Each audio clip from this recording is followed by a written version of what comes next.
10 question हमने पिछली video में कर लिए थे। आज की क्लासेज में जो नेक्स्ट 10 क्वेश्चन बचे हैं आपके past year air force x group और नेवी एसएसआर के, उनको स्टडी करते हैं। चलिए 11वां क्वेश्चन देखिए, आपसे कह रहा है what is the middle term in the expansion. ठीक है, देखो मिडिल टर्म के लिए आपको पहले फॉर्मूला पता होना चाहिए। भाई मैंने आपको कुछ वैल्यू दी है, जैसे मानकर चलिए आपके पास में एक एक्सपेंशन है a प्लस बी की पावर n, तो इसमें आपको मिडिल टर्म बतानी है। तो उसके लिए आपको कुछ चीज़ें ध्यान रखनी पड़ेगी। अगर आपके पास जो n है वो इवन नंबर हो तो आपके पास सिर्फ और सिर्फ वन मिडिल टर्म होगी, एक ही मिडिल टर्म आएगी और वो होगी आपकी मिडिल टर्म, उसकी वैल्यू होगी n/2 प्लस 1। ठीक है, ये वाली जो टर्म आएगी ये उसकी मिडिल टर्म होगी।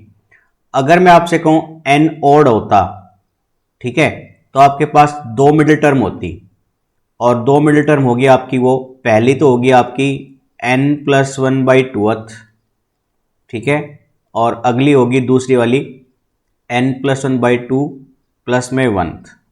ठीक है, ये वाली टर्म होगी, समझ गए। तो ये दो मिडिल टर्म आएगी आपकी।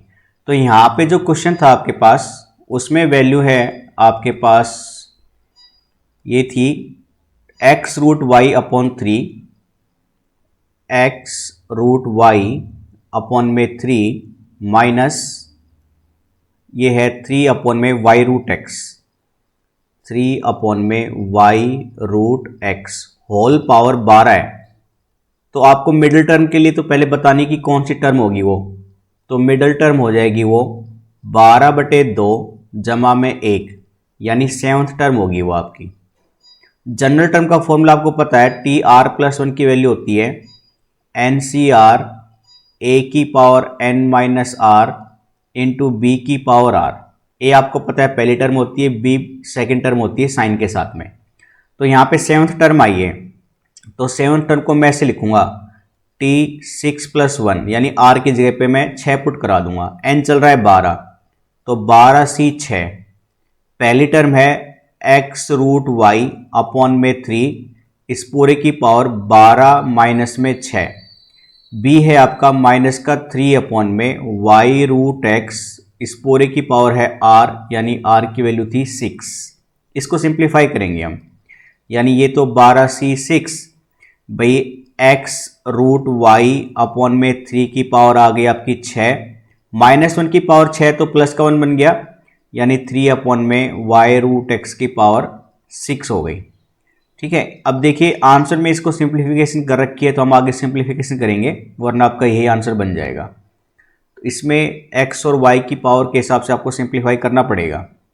तो देखो 12c6 तो ऐसे कैसा है भाई, यहाँ पे मैंने क्या किया, x की पावर अलग कर ली और y की पावर करोगे तो ये 1/2 जहाँ पे है, ये वाला 1/2 इस 6 को सिंप्लीफाई करेगा तो ये y की पावर 3 बन जाएगी।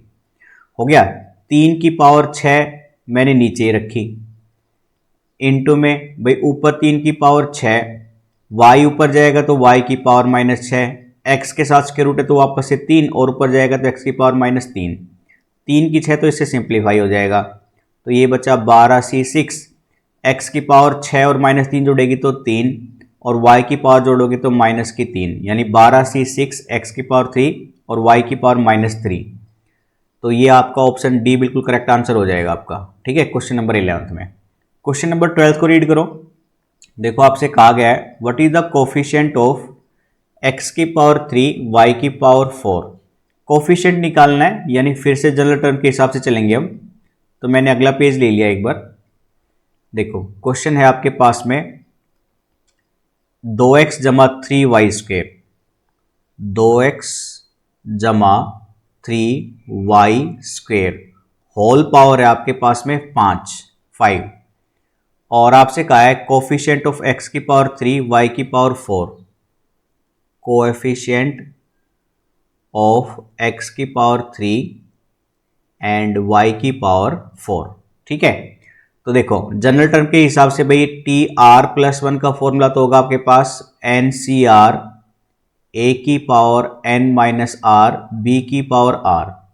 तो जनरल टर्म के हिसाब से लिखेंगे इसको, भाई n तो 5 चलेगा तो 5CR, a है 2x, इसकी पावर r यानी 5 - n - r यानी 5 - r b है 3y की पावर 2, इसकी होल पावर है r। सिंप्लीफाई करेंगे, ये है 5cr, ठीक है। 2 की पावर 5 माइनस आर अलग से कर ली और x की पावर 5 माइनस आर फिर से अलग कर ली मैंने। 3 की पावर r अलग कर ली मल्टीप्लाई करके, और y की पावर बन जाएगी 2 इंटू में r। तो देखो 5cr कॉन्स्टेंट है, बाहर ले लिया। 2 की पावर 5 माइनस आर कॉन्स्टेंट है, 3 की पावर r कॉन्स्टेंट है। बाकी आपके पास में ये दो वैल्यू बची, इनको अलग करके लिख रहे हैं हम यहाँ पे, x की पावर 5 माइनस आर और y की पावर 2r। इन दोनों को कंपेयर करो, x की 3 y की 4 से, x की 3 y की पावर 4 से। तो x के लिए कंपेयर करोगे 5 माइनस आर बराबर 3 आएगा, y के लिए कंपेयर करोगे 2r बराबर 4 आएगा। तो यहाँ से r की वैल्यू 2 आएगी और यहाँ से भी r की वैल्यू 2 आएगी। तो r की वैल्यू 2 आ गई, यानी अब इसमें रख दो आप, क्योंकि आपको तो कोफिशिएंट निकालना था। तो r की वैल्यू 2 इसमें रखो आप, तो ये बनेगा 5c2, 2 की पावर 5 माइनस 2 3 और 3 की पावर 2। देखो सिंप्लीफिकेशन कर रखी है कि आगे, हाँ आपको पूरी सिंप्लीफिकेशन करके देनी पड़ेगी। तो 5c2 सिंप्लीफाई करना पड़ेगा। 5c2 के लिए मैं मान लो यहाँ पे सोल्व कर लेता हूँ। 5c2, तो ये 5 फैक्टोरियल अपॉन में 5 माइनस 2 3 फैक्टोरियल इंटू में 2 फैक्टोरियल। तो ऊपर 5 गुना 4, 3 फैक्टोरियल से कैंसिल हो गया 2, तो ये तो आया 10। तो ये वैल्यू आ गई इतनी 10। 2 की पावर 3 8 होगी, 3 की पावर 2 9 होगी, यानी गुना करने पर 720 आंसर आएगा आपका। तो 720 यानी ऑप्शन सी से जाएंगे क्वेश्चन नंबर 12 में। क्वेश्चन नंबर 13 को रीड करो। देखो 13th में कहा है, if the coefficient of x की power 7 in the expansion is equal to x की power -7 in the expansion, then a and b satisfy the relation. फिर से वही है भाई, जनरल टर्म से जाएंगे और फिर कंपेयर करके वैल्यू को देंगे हम। तो देखो काफ़ी आसान और सिंपल क्वेश्चन है। पहले मैंने एक्सपेंशन वाली सीरीज लिखी, ax² प्लस 1/bx, ठीक है। ax² प्लस 1/bx, इस पूरे की पावर थी आपकी भाई 11, ठीक है 11। दूसरी सीरीज भी मैं यहीं पे लिख लेता हूं, या पहले काम करो इसी को सिंप्लीफाई करेंगे। इसमें आपको चाहिए कोफिशिएंट ऑफ x की पावर 7, ठीक है, कोफिशिएंट ऑफ x की पावर 7। तो मैं यहां पे लिख लेता हूं ताकि ध्यान रहेगा।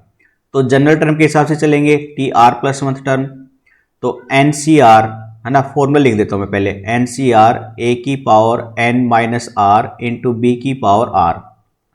भाई जनरल टर्म में रखेंगे, n तो 11 है पहले से ही, तो 11cr।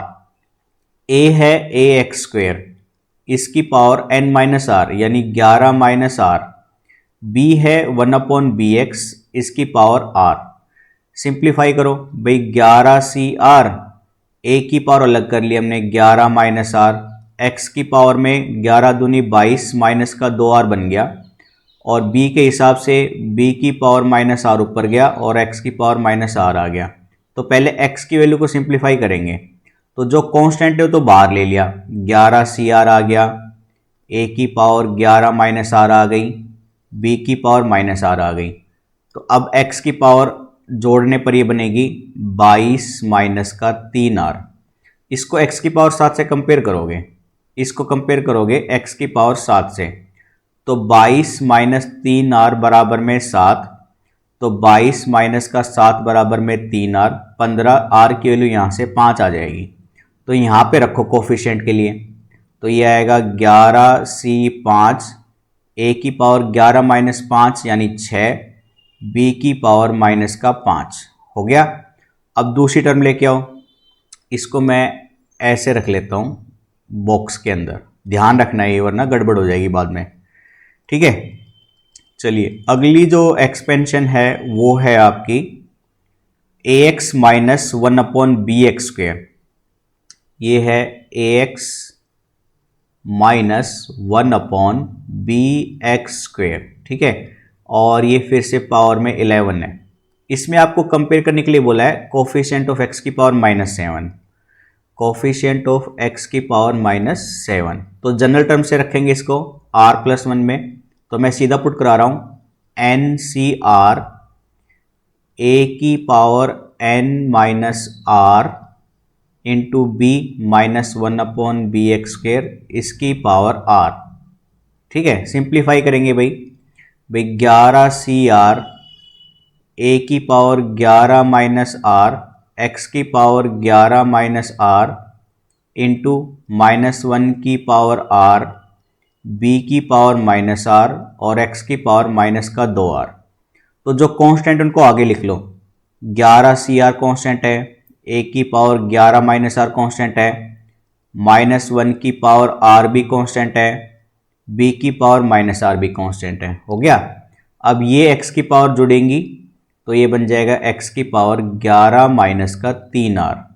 अब इसको कंपेयर करना है x की पावर -7 से, तो 11 माइनस 3r बराबर -7, 11 7 18, r की वैल्यू आएगी 6।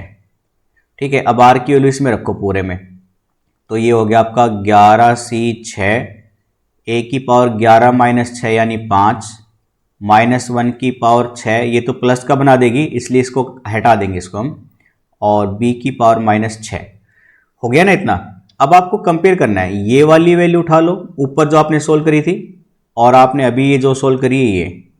ठीक है, उसने कहा था कोफिशिएंट इक्वल है, देखो उसने कहा है इक्वल, तो दोनों को इक्वेट करा दो। अब इक्वेट कराओगे तो स्पेस कम है तो मैं यहाँ पे पहले लिख लेता हूँ, ये 11C5, ठीक है, इंटू में a की पावर 6 इंटू में b की पावर -5 बराबर है 11C6 a की पावर 5 इंटू b की पावर -6। ठीक है ना, एक बार मैं चेक कर लेता हूँ पीछे वाली टर्म को, कभी गलत तो नहीं है। 11C5 और a की पावर -6, ठीक है। ठीक है, अब सिंप्लीफाई करेंगे इसको भाई हम। देखो सिंप्लीफिकेशन पे ध्यान देना है, a की पावर 5 इसको काटेगी तो a बचेगा, और b की पावर 5 इधर जाएगी तो b की पावर -1 बचेगी। ठीक है ना। अब देखो ये बचा 11C5 इंटू a और 11C6 अपॉन में b। हो गया। अब देखो a गुना b बराबर है 11C6 बटे 11C5। 11C6 को सोल्व करो, 11 फैक्टोरियल, 11 माइनस 6 5 फैक्टोरियल इंटू में 6 फैक्टोरियल, और 11C5 को सोल्व करोगे तो पलट जाएगा, 11 फैक्टोरियल, 11 माइनस 5 6 फैक्टोरियल, और ये है 5 फैक्टोरियल। ये पूरी वैल्यू कट गई तो 1 आया, तो a और b का प्रोडक्ट आ रहा है आपका 1। तो देखो आंसर है क्या, a इंटू बी 1, यानी ऑप्शन डी करेक्ट आंसर होगा इसमें, क्वेश्चन नंबर 13 में। क्वेश्चन बड़े ही सिंपल होते हैं, बस आपको जनरल टर्म का यूज करना आना चाहिए थोड़ा सा। क्वेश्चन नंबर 14 देखो, what is the coefficient of x की पावर 3 इन द एक्सपेंशन। तो 3 माइनस 2x है, मैंने एक बार पेज नया ले लिया इसके लिए, 3 माइनस 2x, ठीक है। तो ये है 3 माइनस 2x अपॉन में वैल्यू है 1 प्लस 3x का होल क्यूब, 1 प्लस 3x का होल क्यूब। इसमें कहा था आपको कोफिशिएंट ऑफ x की पावर 3, कोएफिशिएंट ऑफ x की पावर 3। देखो इसको मैंने पहले अरेंज किया, 3 minus 2x into 1 plus 3x को ऊपर लेके गया तो ये माइनस का 3 बन गया। अब इतने एक्सपेंसिव के लिए देखना भाई, मैं इस आइडेंटिटी का यूज करूंगा, 1 प्लस वाई की पावर n, ये होती है एक्सपेंशन में 1 प्लस में एन वाई प्लस में n into n minus 1 upon में 2 फैक्टोरियल गुना वाई स्क्वेयर प्लस में n into n minus 1 into n minus 2 upon में 3 फैक्टोरियल गुना में वाई क्यूब, और ऐसे ही चलती रहेगी। तो हमने इतनी टर्म के हिसाब से इस चीज़ को सोल्व किया, यानी 1 प्लस 3x की पावर -3 को इस फॉर्मूले में पुट करा रहे हैं हम, ठीक है, जो राइट साइड में लिखा है आपको। तो ये बनेगा 1 प्लस -3 इंटू वाई यानी x, सॉरी, ठीक है, x की जगह पे मतलब वो पूरा 3x है, ठीक है, y की जगह पे मतलब 3x है, ये पूरा y है बेटा, तो ये इंटू में 3x, ठीक है, प्लस का n इंटू एन माइनस 1, तो n है -3 और -3 -1 -4 अपॉन में 2 फैक्टोरियल 2 ही बनेगा गुना में वाई स्क्वेयर यानी 3x का होल स्क्वेयर। ठीक है, ऐसे चलता जाएगा। तो हमें तो कोफिशिएंट ऑफ एक्स क्यूब चाहिए था, तो आगे लिखने की जरूरत नहीं है मुझे। अगर आप लिखना चाहो तो लिख सकते हैं एक टर्म और, तो ये बन जाएगा -3 -4 और -5 अपॉन में 3 फैक्टोरियल यानी 6 गुना में वाई क्यूब यानी 3x का होल क्यूब। ठीक है, कोफिशिएंट एक्स क्यूब चाहिए था, तो हाँ एक टर्म लेनी पड़ेगी आपको।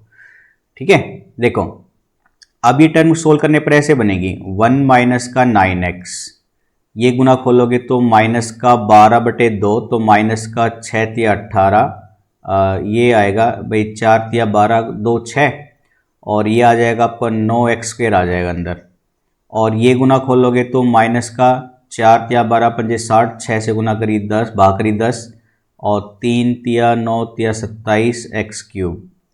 ठीक है, यानी मल्टीप्लाई खोल दो फिर से 1 माइनस 9x, 9 6 की 54 x² और माइनस का 10, 270 हो गया था ये, तो मैं इसको मिटा के 270 लिख रहा हूँ। ये पूरा हो गया आपका 270 x³। ठीक है, अब इसकी मल्टीप्लाई चल रही है 3 - 2x से, तो इस पूरे की मल्टीप्लाई करेंगे अब 3 - 2x से। ठीक है, तो मैं यहाँ पे लिख रहा हूँ इसको, इधर मल्टीप्लाई में इससे करोगे तो x³ जहाँ जाएगा ना वो लिखो, क्योंकि आपको कोफिशिएंट ऑफ x³ चाहिए। तो देखो कोफिशिएंट ऑफ x³ के लिए भैया आप 3 से गुना करते ना पहले, तो 3 से गुना करने पर वैसे इसके साथ आएगा कोफिशिएंट में, तो 3 गुना में माइनस का 270 x³, और -2x की गुना करोगे तो -2x इससे गुना करने पर देगा x³। तो मैंने प्लस करके -2x इंटू में माइनस का 54 x² कर दिया मैंने।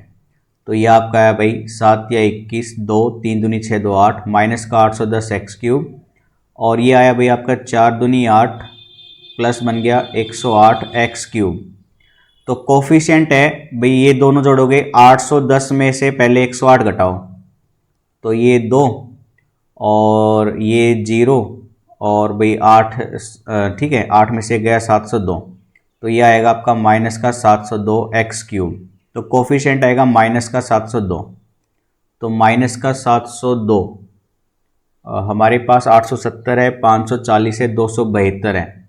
एक बार क्रॉस चेक करो कैलकुलेशन को, एक सेकंड। देखो 810 और 702, 810 में से 108 घटाओगे तो 2 बचेगा। ठीक है, ये 0 बचा, 8 702, और एक सेकंड, हाँ चलो देखो भाई मिस्टेक यहाँ पे आपकी, मैं रेड पेन से दिखा रहा हूँ। जब ये सिंप्लीफाई किया आपने तो ये प्लस का 6 आता है यहाँ पे।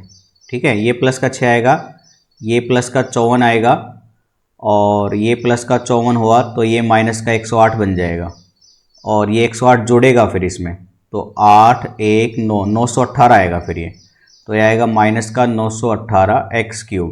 तो माइनस का 918, यानी ऑप्शन डी से जाएंगे इस केस में। ठीक है, तो कैलकुलेशन पे थोड़ा सा ध्यान देना है, कई बार जल्दबाजी में मिस्टेक हो जाती है, तो उसका प्रॉपरली आप एग्जाम पॉइंट ऑफ व्यू से धीरे धीरे कीजिएगा। ठीक है, देखो क्वेश्चन नंबर 15 है, इसमें पूछ रहा है ये कैसा नंबर होगा। याद रखना इसमें ये टर्म होती है हमेशा, ये नेचुरल नंबर ही आएगी आपकी हमेशा, ये इसको याद रखो इस टाइप को, क्योंकि ये पेपर में मैंने बहुत बार देखा है, लगभग हर साल। इसमें सिंप्लीफिकेशन के हिसाब से ऐसे किया जाता है इसको। देखिए सिंप्लीफिकेशन अगर मैं करके दिखाऊं तो ये क्वेश्चन कुछ ऐसे बन जाएगा भाई, √5 और ब्रैकेट में है आपके पास √5 + 1 की पावर 50, √5 + 1 की पावर 50, माइनस में √5 - 1 50, √5 - 1 की पावर 50। ठीक है, देखो पहले मैं √5 + 1 की पावर 50 को सोल्व कर रहा हूं, तो आप इसको ऐसे सोल्व करते हैं NC0। ठीक है, a की पावर n - r, तो √5 की पावर 50 n माइनस में r। ठीक है, इंटू में 1 की पावर 50, 1 की पावर 0, मतलब ये जनरल टर्म ऐसे चलती जाएगी। फिर 50C1 √5, भाई ये r की जगह पे, सॉरी ये √50 ही रहेगा पहले, अब √5 की जगह पे 49, ऐसे चलता रहेगा।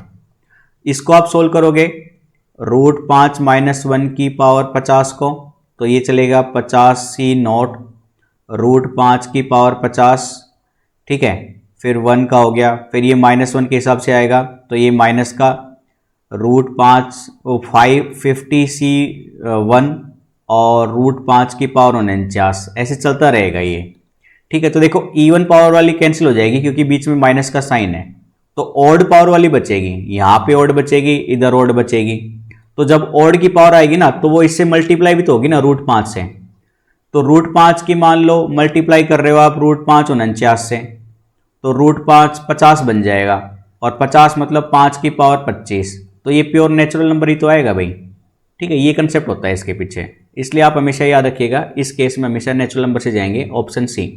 तो ये आप मतलब ध्यान रखें इस टाइप को, ये काफ़ी इंपॉर्टेंट टाइप है, मैं फिर से कह रहा हूँ, काफ़ी बार पूछी जाती है। √5 की जगह पे रूट दे देगा, √7 दे देगा, √3 दे देगा, ऐसे दे देगा आपको, ठीक है। क्वेश्चन नंबर 16 पे आ जाओ। क्वेश्चन नंबर 16 में कह रहा है if the coefficient of rth and rx plus one term in the expansion are equal then the value of r। ये भी अच्छा क्वेश्चन है और काफ़ी सिंपल है। देखिए इसके लिए मैं नया पेज पिकअप कर रहा हूँ। तो एक्सपेंशन के लिए सीरीज है आपके पास 3 + 7x की पावर 29, 3 + 7x इसकी पावर है 29। आपसे पूछा गया है भाई rth और rx plus one term equal है, कोफिशिएंट इनका rth और r प्लस 1, ठीक है। तो देखो t जब r करते हो तो ये ऐसे चलता है, tr + 1 जब करते हो आप जनरल टर्म में, तो इसमें n की जगह पे r की जगह पे r वैल्यू पुट करते हो, मतलब ऐसे चलता है ये फॉर्मूले में, NCR a की power n minus r into b की पावर r। अगर मैं r + 1 करूंगा ना, ये r + 1 टर्म है, अगर rth करूंगा तो ये r - 1 चलेगा यहाँ पे, तो ये चलेगा फिर आपका NCR - 1 a की पावर n माइनस r - 1 और b की पावर r - 1, ठीक है भाई। a की घटाया तो ये r - 2 बन जाएगा और ये r - 2 बन जाएगा। तो इसमें कोफिशिएंट जब आएगा आपका जो कांस्टेंट होगा x के साथ में, उसको कंपेयर करा दीजिए, आपका वैल्यू आ जाएगी।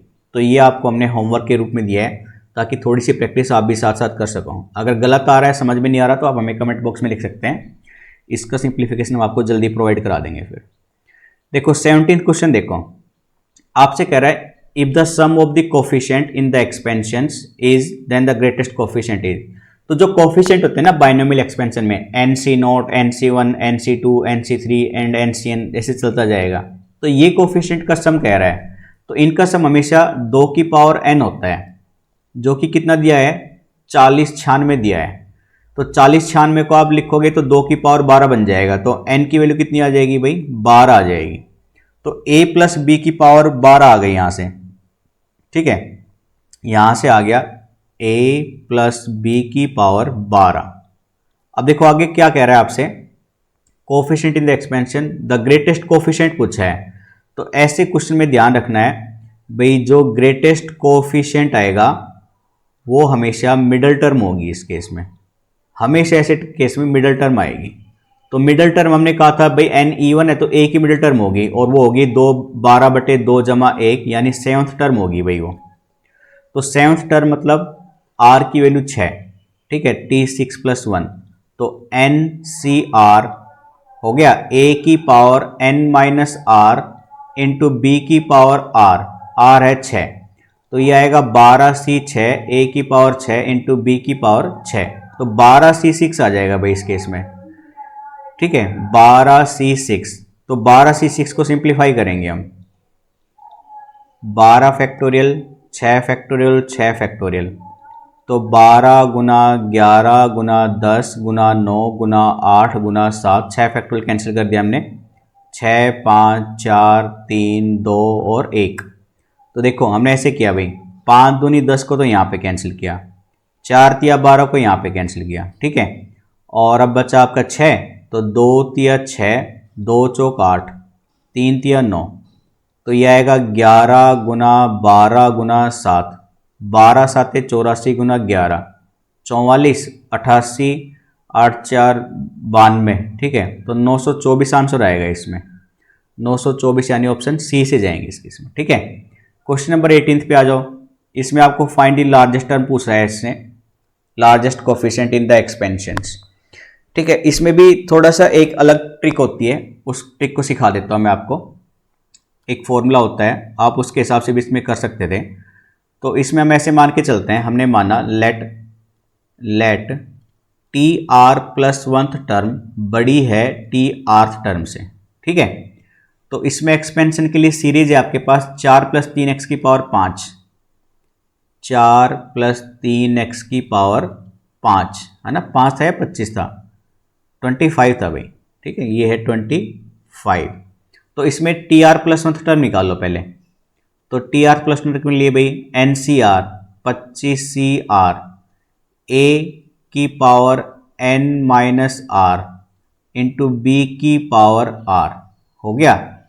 आर्थ टर्म निकालो तो 25CR - 1। ठीक है, और ये बन जाएगा 4 25 की पावर -r - 1, 3x की जगह पे r - 1।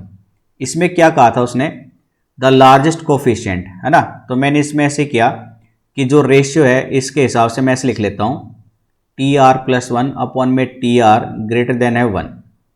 तो मैंने रेशियो लिया इनका, तो रेशियो मैं यहीं पे कर रहा हूँ पूरा ऐसे, ये ग्रेटर देन 1 है। अब सोल्व करो भाई, 25CR और 25CR - 1 एक जैसी वैल्यू होगी, सिंप्लीफाई होके आपकी ये वैल्यू 1 दे देगी। ठीक है, ये वाली वैल्यू, क्योंकि आगे और पीछे से एक, देखो मैं आपको सिंप्लीफाई करके दिखा रहा हूँ। 25CR को सोल्व करो, 25 फैक्टोरियल अपॉन में 25 - r फैक्टोरियल इंटू में r फैक्टोरियल। 25CR - 1 को सोल्व करो, 25 फैक्टोरियल 25 - r और -1।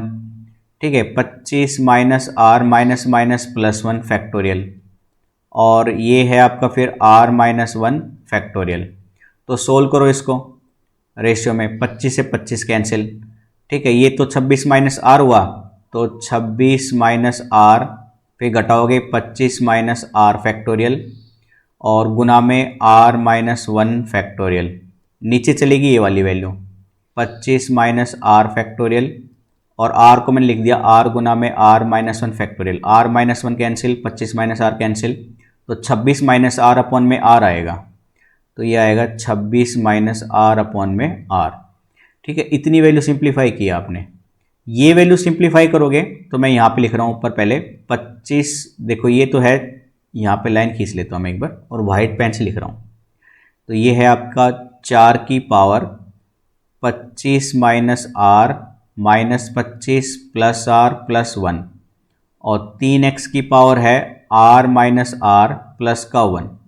ठीक है, अब इसको सिंप्लीफाई करो भाई, तो ये आया आपका 26 - r अपॉन में r। 4 की पावर बन गई भाई, 25 से 25 कैंसिल, r से r कैंसिल, 4 की पावर 1, और 3x की पावर बन गई आपकी 1। ये ग्रेटर देन 1 है, तो कोफिशिएंट की बात चल रही थी, तो कोफिशिएंट के लिए आप x की पावर को नहीं लोगे आप। ठीक है, तो ये 26 - r बटे में r गुना में 12 ग्रेटर देन 1, तो ये आएगा 26 - r बटे में r। ठीक है, ग्रेटर देन 1 बटे में 12। इसको हम सिंप्लीफाई करेंगे तो ये वैल्यू आपकी तो इसको सोल्व करो पूरे को, तो ये वैल्यू आपकी आएगी सिंप्लीफाई करने पर, एक सेकेंड।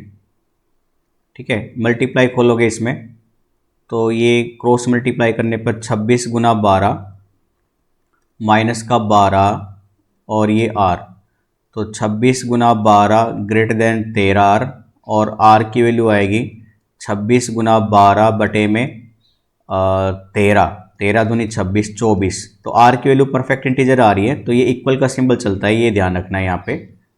ठीक है, तो r की वैल्यू 24 लेनी पड़ेगी आपको इसमें। तो फिर जो 24 है, तो यानी आपकी जो TR और TR + 1 था आपने टर्म मानी थी, तो T24 और T25 दोनों ही टर्म जो होगी वो बड़ी होगी आपकी इसमें। ठीक है, तो इस केस में आप ऐसे जाएंगे ठीक है, उसमें आप टर्म निकाल लीजिएगा और ऑप्शन मैच कर लीजिएगा। फिर क्वेश्चन नंबर 19 देखो, इसमें क्वेश्चन नंबर 19 आपका काफ़ी सिंपल है लेकिन थोड़ा सा आपको कॉम्प्लेक्स लग रहा है। इस केस में आपको ये ध्यान रखना है, देखो आपको वैल्यू निकालनी है इसकी, तो इसको आप ऐसे अरेंज करो, इतनी वाली वैल्यू को मैं ऐसे अरेंज करके दिखा रहा हूँ। आप इसको ऐसे लिख सकते थे 1 प्लस C1/C0, ठीक है, 1 प्लस C2/C1 एंड चलता जाएगा ये 1 प्लस में C3/C2, ये चलेगा 1 प्लस CN/CN-1। आपको ये पता है कि C0 और CN की वैल्यू हमेशा 1 होती है, तो यहाँ पे ऐसे बनेगा 1 प्लस में C1/C0, ठीक है, तो C0 की वैल्यू तो 1 हो गई और C1 की वैल्यू n आएगी, तो मैं पहले लिख लेता हूँ, ये ऐसे हो गया 1 प्लस में C2/C1 हो गया, ये चलता रहेगा 1 प्लस में CN/CN-1। इसको सोल्व करोगे तो ये आएगा आपका 1 प्लस में n/1, इसको सोल्व करोगे तो ये आएगा आपका 1 प्लस में n/2, ठीक है, n-1/2 आएगा, ठीक है, n-1/2 आएगा। और इसको सोल्व करोगे तो ये चलेगा 1 प्लस में n-2/3 और ये चलता रहेगा, ठीक है, जनरल टर्म तक चलता रहेगा, तो 1 प्लस में n-1/n। क्लियर है ये चीज़? तो 1 प्लस में 1/n यानी 1 प्लस 1/n करके बन जाएगा ये वैल्यू, 1 प्लस में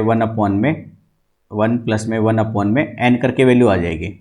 तो जब आप इसको सिंप्लीफाई करोगे तो ये पूरी वैल्यू ऐसे बन जाएगी, देखो 1 प्लस n ऊपर हमेशा मल्टीपल में चलेगा n टाइम्स और नीचे n फैक्टोरियल खुलेगा, क्योंकि 1 2 3 ऐसे चलता जा रहा है n तक, तो 1 प्लस n की पावर n अपॉन में n फैक्टोरियल, तो ऑप्शन बी इसमें करेक्ट मैच हो जाएगा, ठीक है, इसलिए ऑप्शन बी से जाएंगे। क्वेश्चन नंबर 20 में क्या करना है, अप्रोक्सीमेशन वैल्यू निकालनी है इसकी, पहले 3 टर्म को सोल्व करके।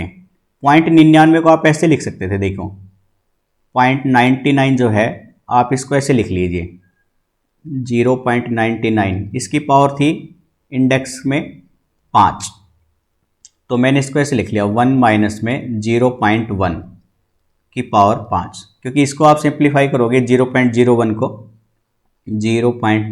को मतलब 1 माइनस में 1/100 करके लिख लिया मैंने की पावर 5, ठीक है। अब इसमें ऐसे पहली 3 टर्म एक्सपेंशन ले लो, यानी 5C0 1 की पावर 5, फिर 5C1 1 की पावर 4 और -1/100 की पावर 1 बन गई, और फिर 5C2 1 की पावर 3 -1/100 की पावर 2।